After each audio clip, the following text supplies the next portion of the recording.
آدھا کشمیر پاکستان اور آدھا انڈیا میں کس طرح سے آ گیا؟ یہ مسئلہ آخر ہے کتنا بڑا اور یہ شروع کس طرح ہوا؟ آرٹیکل 370 اور 35A آخر ہے کیا جس کی وجہ سے کشمیری مسلسل احتجاج کر رہے ہیں؟ یہ سب جاننے کے لیے ویڈیو کو اینڈ تک ضرور دیکھیے۔ تو چلتے ہیں ہسٹری میں۔ جیسا کہ آپ لوگوں کو پتہ ہے کہ 1947 سے پہلے برِ صغیر پر انگریز حکومت کر رہے تھے۔ برِ صغیر جسے ہم سب کانٹیننٹ کہتے ہیں، وہاں پر 565 پرنسلی اسٹیٹس تھیں۔ پرنسلی اسٹیٹ سے مراد ایسی ریاستیں تھیں جو تھیں تو انگریزوں کے انڈر، لیکن ان کے اندرونی معاملات میں انگریز عمل دخل نہیں کرتے تھے۔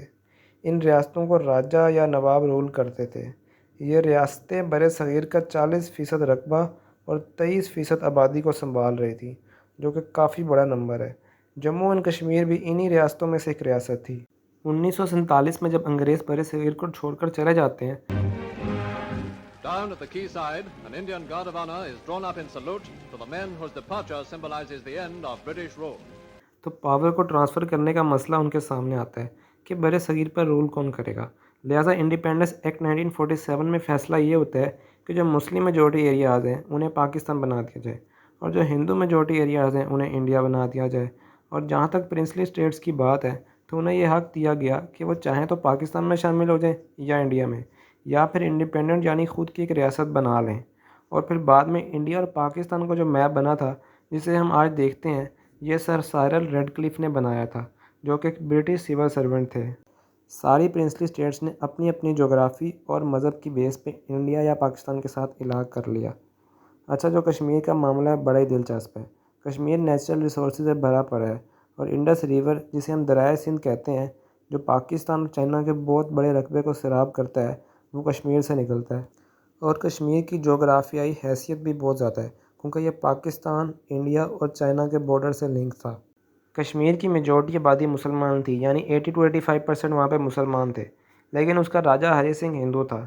کشمیر کے لوگوں کو بڑا ہی عجیب و غریب مستقبل دیکھنے کو ملا، کیونکہ ہری سنگھ پاکستان کے ساتھ الحاق کرنے کو تیار نہ تھا کیونکہ وہ خود ہندو تھا، اور نہ ہی وہ انڈیا کے ساتھ الحاق کرنے کو تیار تھا کیونکہ انڈیا کے اس وقت کے پرائم منسٹر جواہر لال نہرو کے ساتھ اس کے تعلقات اچھے نہ تھے۔ اس کے پیچھے وجہ یہ ہے کہ نہرو کا ایک بہت اچھا دوست تھا جسے وہ اپنا بلڈ بردر کہتے تھے، شیخ عبداللہ۔ شیخ عبداللہ نے کشمیر کی پہلی پولیٹیکل پارٹی بنائی تھی، اور راجہ ہری سنگھ کے خلاف تحریک میں اسے راجہ ہری سنگھ نے گرفتار کروا لیا تھا۔ اب اگر ہری سنگھ انڈیا سے الحاق کرتا ہے تو کافی چانس تھے کہ نہرو ہری سنگھ کو ہٹا کر کشمیر شیخ عبداللہ کے حوالے کر دیتا۔ ہری سنگھ کسی بھی صورت میں اپنی شہنشاہی کسی کو دینے کے لیے تیار نہیں تھا۔ قائد اعظم شیخ عبداللہ کو ایک غدار سمجھتے تھے، کیونکہ وہ مسلم اکثریت والے کشمیر کا علاق انڈیا سے اپنے ذاتی مفاد کے لیے کروانا چاہتا تھا۔ قائد اعظم کا شیخ عبداللہ کے حوالے سے ایک قول بھی ہے، "A tall man who sings Quran and exploits people." Hindu Raja Hari Singh India اور پاکستان کے ساتھ ایک اسٹینڈ اسٹل ایگریمنٹ کر لیتا ہے کہ ابھی مجھے تھوڑا وقت دیں فیصلہ کرنے کے لیے۔ ہری سنگھ جیسے تیسے کر کے 2 مہینے کے لیے کشمیر کو انڈیپینڈنٹ رکھ لیتا ہے، لیکن پھر 24 اکتوبر 1947 میں پاکستان کے کچھ پشتون قبائل والے کشمیر کے مسلمانوں کو ہندو راجہ سے آزاد کرانے کے لیے کشمیر پر حملہ کر دیتے ہیں۔ پشتون قبائل والے یہ جہادی ہری سنگھ کی فوج کو شکست دینا شروع کر دیتے ہیں، اور جب وہ سری نگر سے صرف 50 کلومیٹر کے فاصلے پر رہ گئے تھے، ہری سنگھ کے آرمی چیف راجندر سنگھ نے بھی اشارہ کر دیا تھا کہ کسی بھی وقت ہماری فوج میں جو مسلمان فوجی ہیں وہ بغاوت کر سکتے ہیں اور ہماری شکست پکی ہے۔ تو ہری سنگھ نہرو یعنی انڈیا سے مدد مانگنے کے لیے جاتا ہے۔ جواہر لال نہرو ہری سنگھ کی مدد کرنے کے لیے تیار تو ہو جاتا ہے، لیکن ایک صورت پر کہ Hari Singh instrument of accession پر سائن کر کے کشمیر کا علاقہ بھارت سے کر دے۔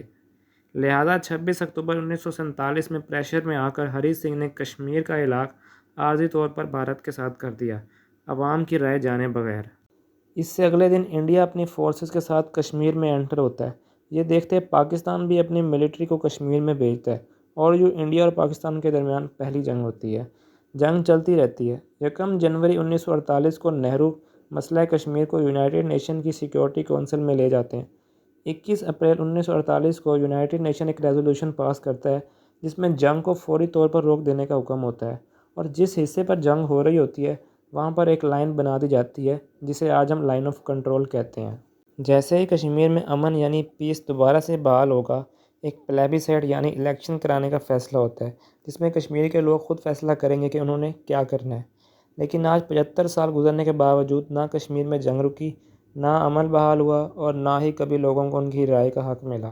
LOC کے لیفٹ سائڈ پہ پاکستان ایڈمنسٹریٹڈ ایریا ہے جسے گلگت بلتستان اور آزاد کشمیر کہتے ہیں۔ رائٹ سائڈ پہ انڈیا ایڈمنسٹریٹڈ ایریا ہے جسے لداخ اور جموں اینڈ کشمیر بنا دیا گیا۔ اس کے علاوہ چائنا نے بھی کشمیر کا کچھ حصہ انڈیا سے لیا جسے اکسائی چین کہتے ہیں، اور پاکستان نے بھی 1963 میں کشمیر کا تھوڑا سا حصہ چائنا کو تحفے میں دیا۔ 1947 کی جنگ کے بعد پاکستان اور بھارت کے درمیان مسئلہ کشمیر پر 1965 کی جنگ بھی ہوئی، اور 1999 میں کارگل کے مقام پر بھی جنگ ہوئی۔ اس کے علاوہ پاکستان اور بھارت کے درمیان 1971 میں بھی جنگ ہوئی، لیکن اس بار موضوع کشمیر نہیں بلکہ پاکستان کا دایاں بازو، جسے اب ہم بنگلہ دیش کہتے ہیں، تھا۔ اسے میں کسی اور ویڈیو میں کور کروں گا کہ کس طرح بنگلہ دیش پاکستان سے علیحدہ ہوا۔ 1980s میں کشمیری لوگ انڈین آکوپائڈ کشمیر میں بھارتی فوج کے خلاف ہتھیار اٹھا لیتے ہیں۔ آخر کوئی بھی قوم جسے ان کی مرضی جانے بغیر کسی ملک سے الحاق کرا دیا جائے اور انہیں آئسولیٹ کر کے ان کے لیے سوشل، اکنامک، ایجوکیشنل اور پولیٹیکل رائٹ ختم کر دیے جائے تو وہ ہتھیار ہی اٹھائیں گے اپنی آزادی کے لیے۔ حالات کو کنٹرول کرنے کے لیے انڈیا نے کشمیر میں 7 لاکھ فوجی تعینات کیے ہوئے ہیں، جس نے کشمیر کی خوبصورت وادی کو دنیا کے سب سے ملٹرائزڈ زون میں سے ایک بنا دیا ہے۔ آئے روز کشمیر میں ہیومن رائٹس کی وائلیشن ہوتی ہے۔ ان وائلیشن میں ریپ، گرفتاری، قتل عام، لوگوں کا لاپتہ ہونا، بچوں کو اپاہج اور اندھا کرنا اور دوسرے کئی قسم کے ٹارچر شامل ہے۔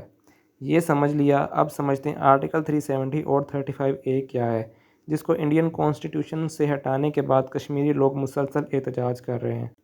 دوستوں، 1957 میں انڈیا نے اپنے آئین یعنی کانسٹیٹیوشن میں آرٹیکل 370 ایڈ کیا، جس کے مطابق انہوں نے کشمیر کو آٹونومس اسٹیٹ کا درجہ دیا، یعنی کہ کشمیر کا ڈیفینس، فورن افیئرز اور کمیونیکیشن یعنی رابطے کے جو ذرائع ہیں وہ انڈیا کنٹرول کرے گا، اور وہ چاہیں تو اپنا خود کا کانسٹیٹیوشن، فلیگ، پرائم منسٹر اور دوسرے اندرونی معاملات چلا سکتے ہیں۔ اسی طرح آرٹیکل 35A میں کشمیریوں کو پرماننٹ ریزیڈنٹ سرٹیفکیٹ ملے، جس سے انہیں امپلائمنٹ، اسکالرشپس اور ایجوکیشن میں ایڈوانٹیجز ملے۔